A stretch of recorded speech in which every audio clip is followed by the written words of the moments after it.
let's stay on our girl, man, Tasha K. She back at it. What hot mess is Tasha K in now? So she got Desi Banks' ex-girlfriend. Ooh, yes, I saw that. So if y'all don't remember the timeline of this, so Desi was on Club Shay Shay. Mm-hmm. And on there, he was doing this, cap shit. And he was basically trying to say that his girl wasn't supportive of him on his come up. So he was basically trying to create what they said was a sob story. He told Shannon that. Everybody kind of had the conversation. He was talking about how he wasn't working. He was just focused on his career, trying to get his his comedy stuff going beforehand. And I even played a little football. If y'all know his history, he also played a little football. But Tasha K, you know how our girl operate. She not gonna let a story go just one sided. Nope. Like, you can't just come out here and just think you gonna just say your piece and that's not gonna be investigated. So Tasha K here with Desi Banks' ex-girlfriend saying that his struggle story was bullshit. Hold on 1 second. He said before on a Club Shay Shay interview that money wasn't coming fast enough. She told me I needed to get a job. I was crying, blah, blah, blah. So you ain't out here trying to say, oh, I'm Desi Banks' ex. Right. But Desi keeps speaking on you. You are a part of Desi Banks' struggle story on every damn platform. And he don't have a struggle story. He was blessed. He was blessed. To have me. Oh! Doing what I was doing. That part. Let's go ahead and pull this one. Because, baby, I was doing the having a me is and crazy. The hustling and the getting it out the mud just to take care of the household and invest in his career. He don't have a struggle story. You went from your mama to me. Let me go ahead and get Naisha's wine. She's ready right now. The support was real. Before comedy, it was football. Desi want to sit here and say I was not supportive. Before comedy, it was football. I used to take him to practice. When he wanted to go train with Body by Ted, I used to take him over there to Atlanta Sports Complex. I believe her. Body by Ted. When he because wanted to go to this is Pantherville to be working at the stadium. No, but she looked like a girl that he could probably pull when he didn't have no money. All this. She wasn't like, that's what I'm saying. This looks believable. She has too many details for it not to be. How long were you guys together? True. From 2013 until 2019.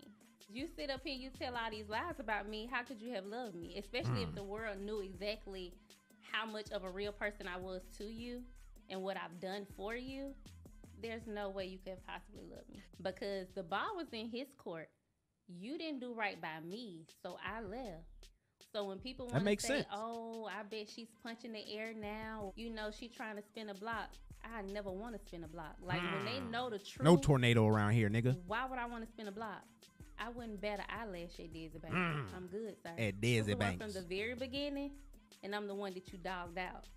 All right, winos, if you enjoy shows no, you ain't like fucking, you ain't adding on our shit. Hey, I like the smoke she was coming with. Yeah. I was with that. I'm not mad at that. So it sparked a conversation on X, and I'm going to go through because I end up getting a lot of hate for my opinions because, once again, I'm being hated and attacked for presenting new ideas. Okay, yay. So I think that needs to be respected and understood and acknowledged. So I just want to bring this up here. Let me see. Where is this at? People were killing me on this. God dang, where did I have it at? Give me 1 second. Go ahead. I don't think this was a terrible take, though. I don't think it was my worst. All right, so it started from RVA Reed. He said, Desi Banks' ex-girlfriend said he went from football to comedy and lived with her, drove her car, never paid any bills. The she never supported my dream was probably her asking him to get a job and contribute to the bills. Nigga be thinking the world is against him. Niggas do be thinking the world is against them when you just trying to support the them. world is against us as black men. First off, let's talk about that correctly. Oh my God. So then I said, unfortunately, a career in entertainment requires your 100% commitment. A job could mean missing out on an opportunity. If that's your partner, you just have to hope you're making the right gamble. Yeah. And I got 182K views and a lot of people kicking my back in. I don't think it's a crazy take to say that, like, when you're in entertainment, you're gonna have to make sacrifices in other parts of your life. Like, for real. Like, you're gonna have to, like, you have to commit to it. And when I say commit to 100%, that means that has to be your end goal be all. So sometimes, like I said, you could have a little gig or a 9 to 5, and then you get a call. Now you got to make a decision. Mm-hmm. You go to that appointment or that whatever that opportunity is. Mm-hmm. You lose that job. You don't get that opportunity because of whatever happens, or it doesn't pan out the way you think it's going to pan out. Now you're back to square one. So why even put that pressure on yourself to have that if you have an opportunity where someone can? It's cool. They didn't have no kids.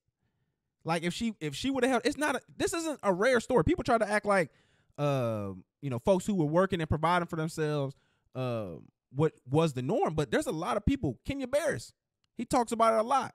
His wife was 100% supporting his lifestyle while he was trying to get on. Mm-hmm. Mike Epps, I believe, even said that too. Like that's not not normal thing. Like if you really want this and you want to be excellent, everybody can't do the split half. Some people have to really be in it 100% to get 100% out of it. People call it struggling artists for a reason. When you're on your way up, you're gonna struggle and you're gonna need support. It's gonna happen. Yeah. And then your girl Lex responded. My girl from Poor Minds. She said, shout out to Lex. I kept my full-time job until my pod was able to sustain my lifestyle. Go to work. She talks about that regularly, having a job at European Wax Center and being afraid to let go of her consistent income for the podcast, even when the podcast was growing more and more.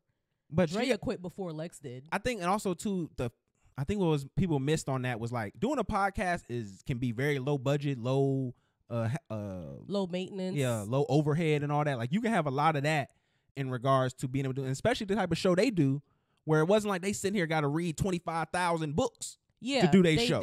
Their show started as Wind Down Wednesdays. It was just them on the floor in Drea's room recording, just the two of them.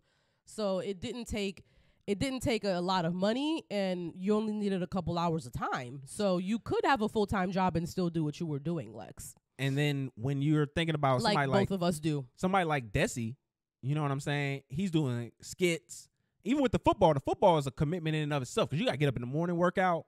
You got to make sure you're eating right. Practice. Like working a job can make you eat bad because you getting only a 30-minute break, 45-minute break sometimes, maybe an hour, but a job that he probably going to be working not going to give him an hour.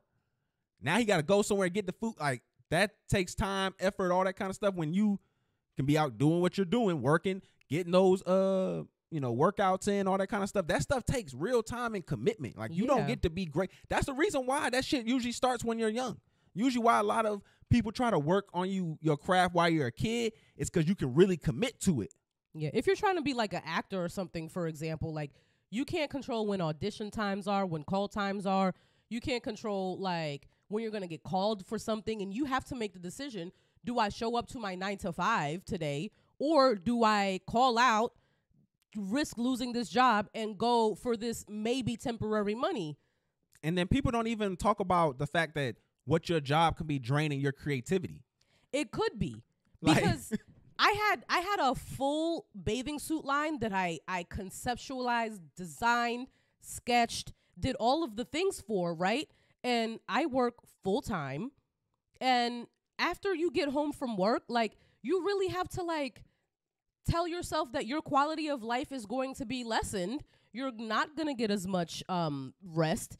You're not going to be able to put time into what your romantic relationship, your social life. You're going to have to take away from a bunch of other parts of your life so that you can focus on keeping yourself afloat and pumping as much into your passion as you possibly can. It is hard, which is why not a lot of people do this shit. Or if they do it, it's not to the capability that even they want to do it. Yeah.